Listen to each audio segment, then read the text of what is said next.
I wasn't supposed to open the door, but when you hear your dead wife's voice begging to be let in at 3 a.m., you don't think. You just move. Sarah, is that really you? Please let me in, it's so cold out here. Her voice was exactly how I remembered it. Soft. Broken. But Sarah had been buried 6 feet under for 2 years. This isn't possible. I watched them lower your casket. You watched something go into the ground, but it wasn't me. The doorknob rattled. Not like someone was twisting it. Like something was slamming into it from the other side. Stop. Just stop. Who the hell are you?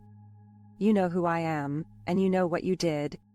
My blood turned to ice, because I did know. The accident wasn't an accident. Sarah, Open the door, Michael. Let me remind you. She said my name, but I never told her my name was Michael. You're not Sarah. No, but she sent me.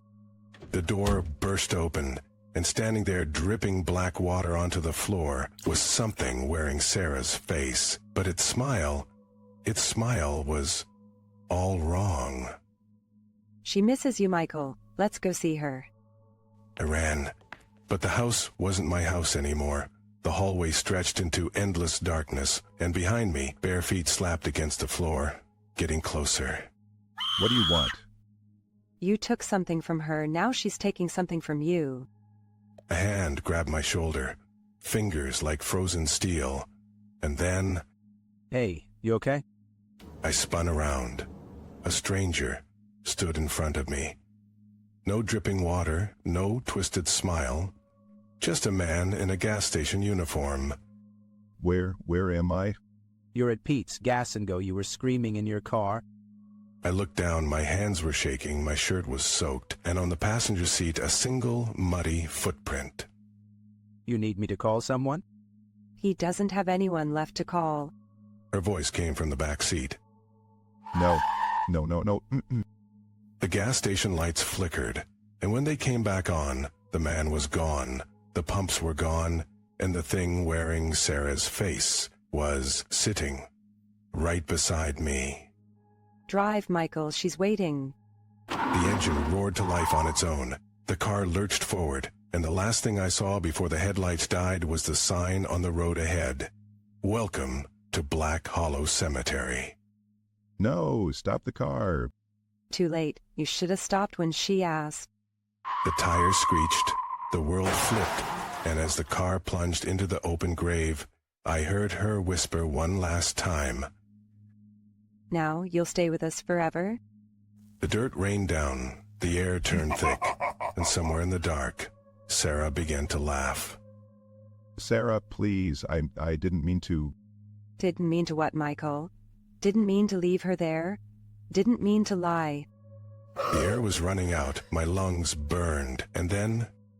He's scared. A new voice, younger, familiar. Emily. Hi, Daddy. My daughter's voice. But Emily had been in the car that night, too. She didn't make it. No, you're not real. You said you'd never let go, but you did. The car creaked. The weight above us shifted. And then, through the cracked windshield, I saw them. Sarah and Emily. Pale, smiling, pressing their hands against the glass. We waited so long for you. Now we can be together again. The glass shattered. Cold fingers wrapped around my wrists. And as they pulled me out of the car, I realized I wasn't in a grave anymore. You left us here, Michael. Now you'll stay too. The headlights flickered. The radio buzzed to life, playing Emily's favorite song. And in the rearview mirror, I saw the truth. No, that's not... Look at your hands, Michael. I did. They were gray, decaying, just like theirs. Welcome home, Daddy. The car filled with smoke, the laughter rose, and as the flames swallowed us whole, I finally remembered. No more running. No more secrets. The radio hummed softly. The smoke curled like old memories, and for the first time since that night, I let go. It's okay now. We're together. Outside the wreckage, the world moved on. But inside? I woke up with a dead man's fingers in my mouth. What the hell? I spat them out, but they just crawled back in.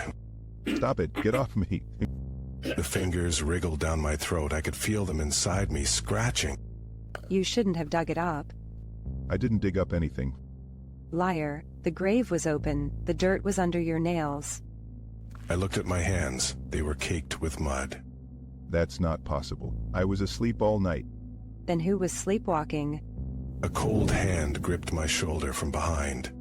You took something that wasn't yours. Who are you? The man you stole from. His breath smelled like rotting soil. Give it back. I don't have anything. The fingers in my throat twisted. I choked. You will. Or we'll take something else. The lights flickered. When they came back on, the room was full of graves. This isn't my house. It never was.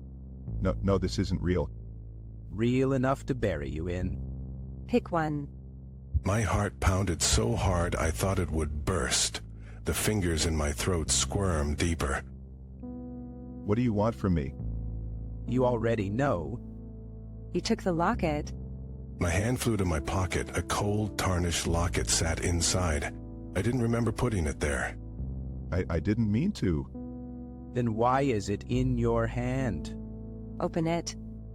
My fingers trembled. The locket clicked open. Inside was a photo of me, but my eyes were black holes. That's not me. It is now. The ground beneath me shifted. Something was pushing up from below. Too late to run. Too late to scream. A skeletal hand burst from the dirt and grabbed my ankle. The fingers in my throat tore downward. Help me. The grave swallowed my voice, and then they swallowed me. Let me out. The lid creaked open just enough to see. The locket was gone. In its place, a mirror. Like what you see? My reflection grinned at me, with teeth that weren't there before. You should have looked closer at the photo. What photo? The one in the locket. The one where your eyes were already gone. My reflection reached through the glass. Its fingers dripped. Black oil. Time to trade places. You get the grave, he gets your life. The mirror shattered. Something wet and breathing crawled out. No. The last thing I heard before the coffin slammed shut. Welcome home. Who's there? You know who? A woman's voice. Young. Familiar. The one from the locket. That's impossible. You're dead. So are you. The coffin walls started bleeding. Warm, sticky blood pooling beneath me. Cozy, isn't it? His voice came from right beside my ear. I could feel his rotted breath. I'm not dead. I can't be. Then why does your skin feel cold? I touched my face. My fingers sank into soft, decomposing flesh. Told you we traded places. Now someone else is wearing your face. Above us, through 6 feet of dirt, I heard my own voice laughing. Let me out. I'll give you anything. Too late for deals. But we can play a game. The blood rose faster, filling the coffin, filling my mouth. Hold your breath. Forever. Sweet dreams.